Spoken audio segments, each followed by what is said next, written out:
रानी एक बहुत ही अमीर लड़की थी। वो एक कंपनी में काम करती थी और शहर में अकेले रहती थी, क्योंकि उसके परिवार में कोई भी नहीं था।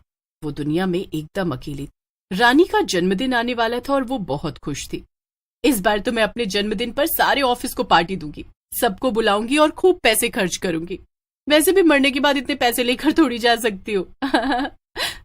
ये सोचकर रानी ऑफिस में सबको बोल देती है, सुनो सुनो सुनो सब लोग, मेरे जन्मदिन में तुम सबको ही आना है। मैं सबको बहुत बड़ी पार्टी दूंगी और खूब खाने पीने का सामान भी रखवाऊंगी। तुम सबको मजा आ जाएगा। लेकिन रानी देखती है कि उसके ऑफिस के दोस्त ये सुनकर कुछ खुश नहीं थे। अरे, तुम सबका मुंह इतना लटका क्यों है? तुम सब मेरी पार्टी की बात सुनकर खुश नहीं हुए क्या? एक आदमी जिसका नाम नरेश था रानी से कहता है, नहीं नहीं रानी, ऐसा कुछ नहीं है। वो दरअसल तुम तो जानती ही हो, जिस दिन तुम्हारा जन्मदिन होता है पूजा का जन्मदिन भी उसी दिन होता है, और तुमसे पहले वो हमें अपने जन्मदिन पर बुला चुकी है। पूजा का नाम सुनकर रानी आग बबूला हो जाती है। असल में रानी पूजा को बिल्कुल भी पसंद नहीं करती थी और पूजा ने तो अब रानी के जन्मदिन की पार्टी भी खराब कर दी थी। लेकिन रानी ठान लेती है कि वो ऑफिस के लोगों को अपनी ही पार्टी में बुलाएगी। अरे नहीं नहीं, तुम सब मेरे जन्मदिन की पार्टी में आना, मैंने खूब पैसे खर्च किए। ये सुनकर सभी ऑफिस वाले सोच में पड़ जाते हैं। वो रानी से कह तो देते हैं कि वो उसकी पार्टी में आएंगे, लेकिन रानी के जन्मदिन के दिन वो सब पूजा की जन्मदिन की पार्टी में चले जाते हैं। उधर रानी होटल में सबका इंतजार कर रही थी। रानी ने एक बड़ा सा होटल बुक किया था और खूब पैसे खर्च करके वो वहीं पर पार्टी करने वाली थी। ओफो, कितनी देर हो गई, अभी तक कोई आया क्यों नहीं? कितनी तैयारियां करके बैठी हूं मैं, जल्दी से ये लोग आए तो मैं पार्टी शुरू करूं। रानी को बहुत गुस्सा आता है और फिर उसे ऑफिस के लोगों की बात याद आती है। अरे हाँ, आज ही तो उस पूजा का भी जन्मदिन है। कहीं ये सारे ऑफिस वाले वहीं तो नहीं नहीं नहीं, ऐसा नहीं हो सकता है। भला सबके सब वहां क्यों चले जाएंगे? रानी सोच में पड़ जाती है और फिर वो ठान लेती है कि अब वो उस पूजा के जन्मदिन की पार्टी में ही जाकर देखेगी कि वहां हो क्या रहा है। रानी पूजा के घर पहुंचती है और देखती है कि ऑफिस के सभी लोग वहां मौजूद थे और पूजा मजे से अपने जन्मदिन का केक काट रही थी। रानी को ये देखकर गुस्सा आ जाता है और वो एक कांच का ग्लास नीचे फेंक देती है और सब रानी की तरफ देखने लगते हैं। अरे रानी, तुम यहाँ? पर मैंने तो तुम्हें यहाँ बुलाया भी नहीं था, तो तुम क्यों आई हो? मैं तुम सबको छोड़ूंगी नहीं। तुम लोग मेरे जन्मदिन की पार्टी छोड़कर इसके जन्मदिन पर आए। रानी, मगर हमें तुम्हारी पार्टी में नहीं आना था। तुम हमेशा हमें अपने पैसों का घमंड दिखाती हो, बस, जबकि पूजा हमारी अच्छी दोस्त है। रानी को यह सब सुनकर बहुत गुस्सा आता है। ओह, तो अब मैं समझी, तुम सब तो असल में मेरे पैसे से जलते हो। मैंने पार्टी के लिए इतना बड़ा होटल बुक किया और इतना खर्चा किया, वो छोड़कर तुम यहाँ इसके छोटे से घर में पार्टी कर रहे हो। तुम सबको तो मैं देख लूंगी। रानी गुस्से में पूजा के घर से बाहर निकल जाती है और अपने घर में वापस आ जाती है। वो अपने कमरे में जाकर बैठती है। मेरे कितने पैसे बर्बाद हो गए, ये सब उस मनहूस पूजा और ऑफिस वालों की वजह से। नहीं, अब मैं उस ऑफिस में नहीं जाऊंगी जहां मेरी इतनी बेइज्जती हुई, लेकिन मैं उन्हें वहां भी काम नहीं करने दूंगी। उन सबको ऑफिस से निकलवा दूंगी, चाहे इसके लिए मुझे अपने सारे पैसे ही क्यों ना खर्च करने पड़े। पूजा गुस्से में ये सब सोच ही रही होती है कि उसे दूसरे कमरे से कुछ आवाज सुनाई देती है। ये क्या, मेरे घर में कोई और भी है क्या? ये आवाज कैसी? पूजा दूसरे कमरे में जाकर देखती है तो उसके पैरों तले जमीन खिसक जाती है। वहां पर दो चोर खड़े थे। अरे चिंटू, पकड़ इसे, इसने हमें देख लिया।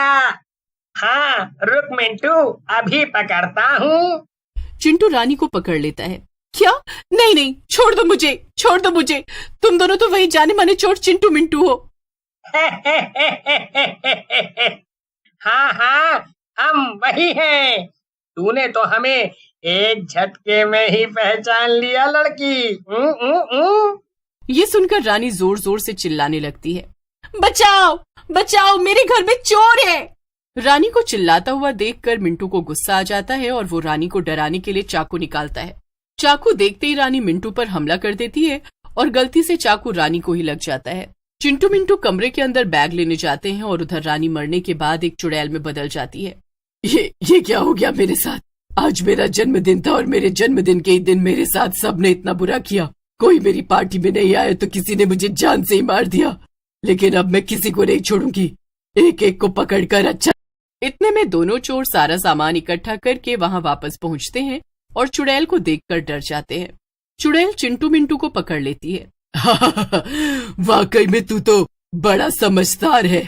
हाँ मारूंगी तो मैं तुझे जरूर, लेकिन उससे पहले तुम दोनों मेरी मदद करोगे और मेरे साथ चलोगे, समझे? क्या साथ चलेंगे? मगर कहाँ? तुम्हारे पास कोई गाड़ी है? हाँ हाँ, हमारे पास एक ऑटो है। अरे वाह, तो चलो फिर, हमें किसी का जन्मदिन बिगाड़ना है। मिंटू और चिंटू कुछ समझ नहीं पाते, लेकिन उन्हें चुड़ैल को अपने ऑटो में बिठाना पड़ता है क्योंकि उनके पास कोई और रास्ता भी तो नहीं था। देखो, इस पते पर जाना है हमें, जल्दी चलो अब। और जब हम वहां पहुंच जाएंगे तो वहां जितने भी लोग मौजूद हैं, हम उन सबको खूब परेशान करेंगे। तो चलो फिर। थोड़ी ही देर में मिंटू, चिंटू और चुड़ैल पूजा के घर के बाहर पहुंच जाते हैं। वहां अभी भी पार्टी चल रही थी और घर के अंदर से जोर जोर से गानों की आवाजें आ रही थी। चुड़ैल चिंटू मिंटू को लेकर अंदर जाती है। अंदर उसके ऑफिस के सभी लोग नाच रहे थे और खा पी रहे थे। अचानक से चुड़ैल जादू करती है और गाने बजने बंद हो जाते हैं। इसके बाद पार्टी में मौजूद सभी लोग हवा में उड़ने लगते हैं। बचाओ बचाओ, ये क्या हो रहा है? ये हम हवा में अपने आप कैसे उड़ रहे हैं? अपने आप नहीं उड़ रहे हो, मैं उड़ा रही हूँ। अचानक से चुड़ैल सबको जमीन पर गिरा देती है।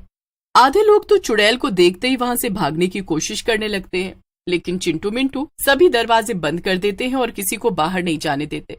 अब मेरी इजाजत के बिना यहाँ से कोई बाहर नहीं जाएगा। अब मैं यहाँ मौजूद एक एक की खबर लूंगी। मगर हमने तुम्हारा क्या बिगाड़ा है? बहुत कुछ। शायद तुमने मुझे अब तक पहचाना नहीं, लेकिन मैं रानी हूँ, जिसके जन्मदिन की पार्टी में तुम में से कोई नहीं आया और तुम सब ने मुझे धोखा दिया। सभी लोग ये सब सुनकर बहुत डर जाते हैं।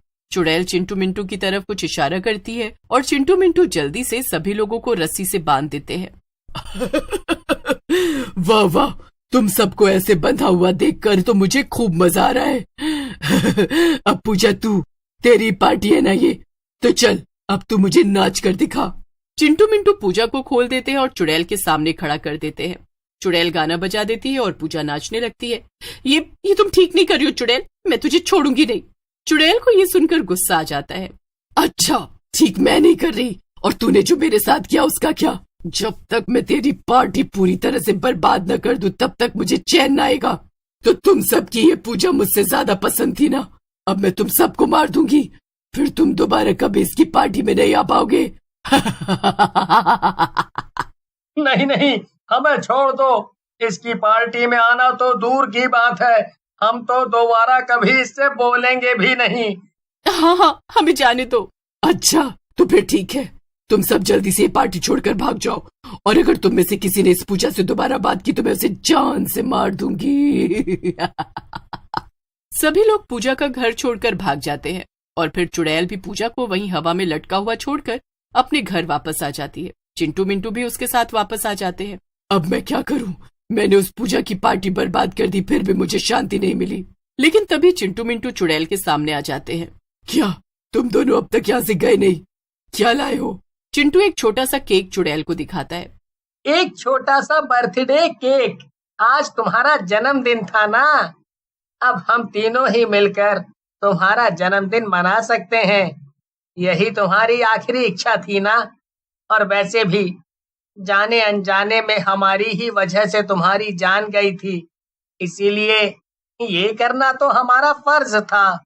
ये सब देखकर चुड़ैल की आंखों में आंसू आ जाते हैं। तुम दोनों ने ये मेरे लिए किया, शुक्रिया। चुड़ैल केक काटती है और उसे बहुत अच्छा लगता है। अपना जन्मदिन मना लेने की वजह से चुड़ैल की आखिरी इच्छा पूरी हो जाती है और उसकी आत्मा को शांति मिल जाती है। तुम दोनों मेरा सारा पैसा रख सकते हो, तुम्हें दोबारा कभी चोरी करने की जरूरत नहीं पड़ेगी।